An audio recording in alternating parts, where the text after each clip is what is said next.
What it do, baby? It's MOONKID Max back with another episode of MOONKID Max's reviews and reactions. Welcome. So today I want to talk about the new Bob Marley One Love movie. I saw that joint last night and I was thoroughly impressed with it. I don't think it was the best biopic of all time, but it's definitely a contender for like a top tier biopic in my opinion.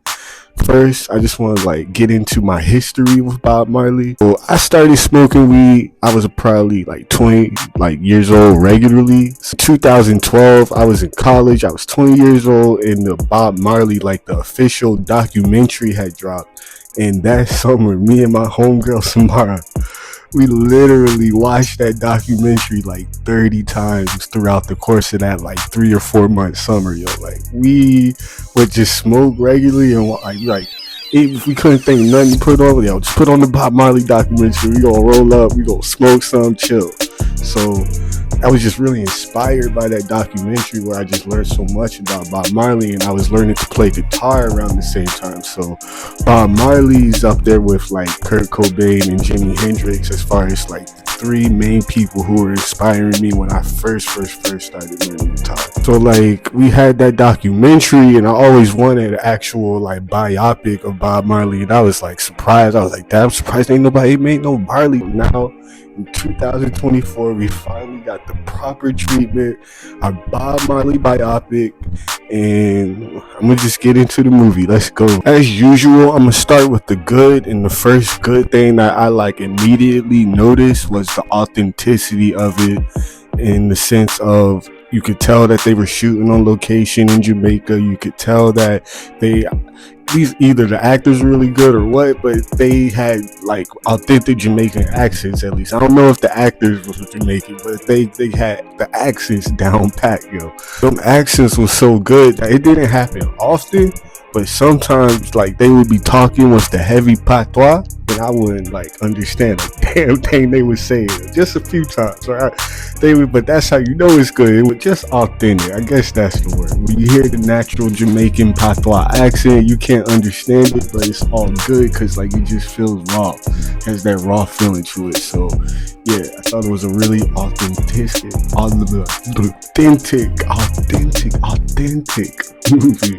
So they start when Bob Marley isn't superstar status, but he's on the rise. And I kinda me personally, I wanted to see him as a youngin, and then it go in chronological order. That's what I was thinking.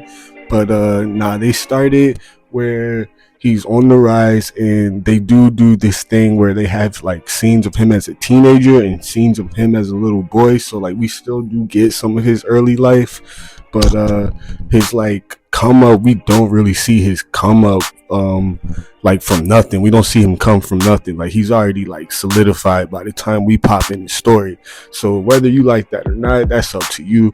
I personally wanted a chronological story, but I'm gonna still review what we got, because what we got was still some banging shit. So I'm gonna get in. So for all the Bob Marley fans, we know there was an assassination attempt on his life, and basically the movie starts out really strong with setting the energy, setting what's gonna set the movie off. And starts out with the assassination attempt. It shows two brothers sneaking into the house, and they shoot Rita in the head, they shoot Bob, they shoot his boy. And I always thought this, I knew this before I saw the movie, but when Rita Marley got shot in the head, the fact that her dreadlocks were so thick, it prevented her brain from having any kind of injury. Her dreadlocks basically saved her life, and she had a full recovery. So that was dope. And the fact that they really killed that scene. I always heard stories about that, but to see it play out was pretty dope. And that's what sets the steam on the movie, where after they have this assassination attempt on Bob Marley's life, he still does the concert. And from the outside looking in, I just thought Bob Marley was so badass, and he was a gangster. He was keeping it G, because he still did the concert even after an assassination attempt. But the movie really shows how that assassination attempt traumatized him, and that's where the meat of the movie comes from. The bulk of the movie is about Bob Marley and his family dealing with this trauma of being this political figure, where they're saying people like the American government is so like disturbed that Bob Marley has so much influence. They say he has so much influence that he could destabilize a nation, an entire nation. So I think like when you think of Bob Marley, you think like good vibes, and you think peace and positivity, but like the movie really shows you how he was a disturbed man and he was a troubled man. And I never even really thought of Bob Marley as a troubled man, but when you like really look at all the things that he was going through because of his position, then you could like understand like, damn, I was taking that tough too. I had seen somewhere where someone had said that they thought that the movie portrayed Bob Marley as too righteous and too perfect, like he had no flaws. But I disagree with that, because the main thing that I was thinking, are they going to show it or are they not, is the fact that he was cheating on his wife. And they didn't make a big deal about it, but it, like they wasn't like going to just leave it out, because that would have been the elephant in the room. And I like how it kind of showed that, like, that's the Drake and Party Next Door song Recognized, where it's like, you got niggas, I got bitches, you got niggas, I got bitches too. And basically that's what Bob and his wife was like, where he was fucking with bitches and she was fucking with niggas. But at the end of the day, Bob and Rita knew that they was in love, and like they was like there for each other, all that type of thing. That's what I got from the love story in the movie, because that's where it got intense. So it showed that he wasn't a perfect man, and he was having these children out of wedlock. And also, when the assassination attempt happened, he sent his kids and his wife to America, and he went to London. He basically left Jamaica, and he was like chilling away from Jamaica, basically in hiding.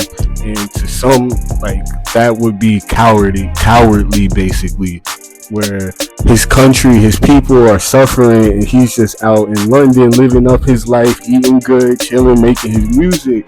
And for like you to say that the movie portrayed him as perfect and like flawless, it's like, nah, like I feel like that was weighing heavy on his heart, that he was choosing like safety for him and his family over his country. And 90% of people would choose the safety of themselves and their family over other people. So he really wasn't obligated to do nothing for Jamaica. But you know, like with great power comes great responsibility. So it's that like situation of Bob knows he has this power to make a change, but he's not doing nothing. But that showed like the humanness and like flaws and stuff, to like say if he was just perfect, he would have just went to Jamaica and basically probably sacrificed himself and got killed. So it's like a slippery slope. So like that's the bulk of the movie. Then towards the end of the movie, you know, it just shows the Exodus, and that's the album where Bob really like blew up and became a superstar. And it shows that come up, and it ends the movie with him coming back to Jamaica. And I'm not really giving spoilers, this is kind of just a rundown. It's like, really, it's hard to do spoilers in a biopic, because you could like really just look up anything that happened in Bob Marley's life, or you might already know, etc. But yeah, so this is like factual events. They did the One Love concert. That was dope, how they brought in the real footage where they showed Bob taking the two political parties in Jamaica and making the leaders come and like hold their hands up, and it brought peace and unity. And in the social media era, like imagine if Biden and Trump came together and was like unified. That would never happen. I can never see some shit happening like that in the social media era. But back then, I know that shit was a big deal, that he brought those political parties together and brought peace to Jamaica. So yeah, man, that shows just how powerful music really is. And Bob Marley has so many chapters in his life, and they just chose to like focus in on the assassination attempt to the One Love concert. And then they like just fast forwarded through the like last like 3 years of his life, where he was still making major moves before he died of cancer.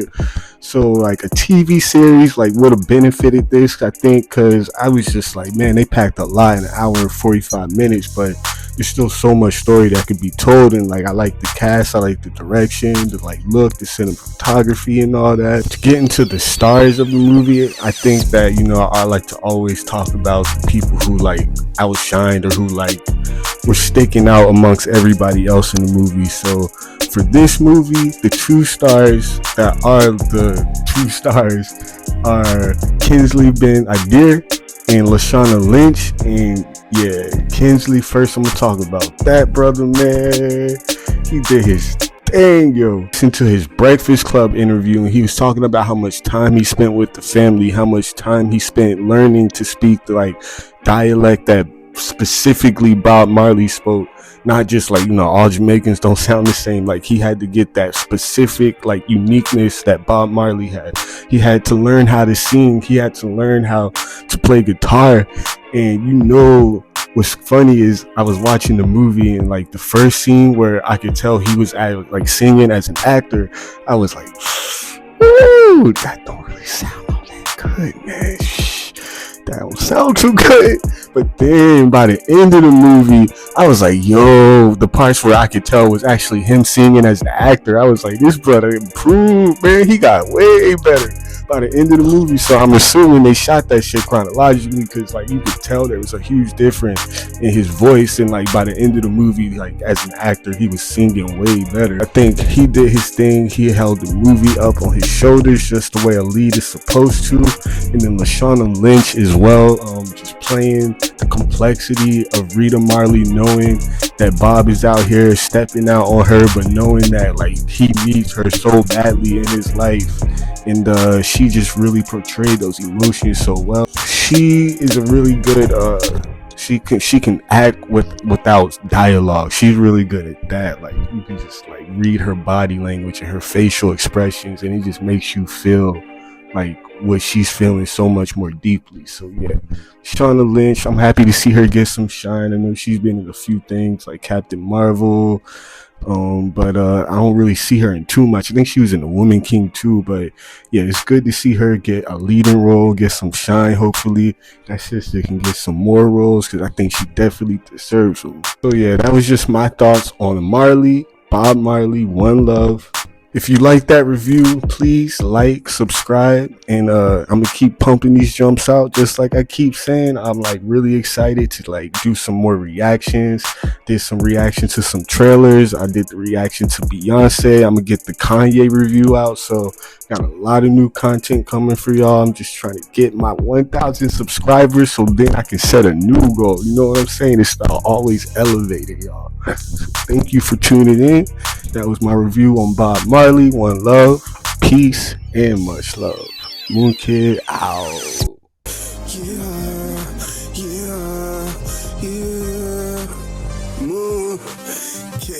It's a lot of crime where I'm from, try me and get touched. Be in LA, the hood but VA in my blood. It's the Moon Wolf, nigga, come with booze and butt. Protecting the city, Los Angeles is my Gotham.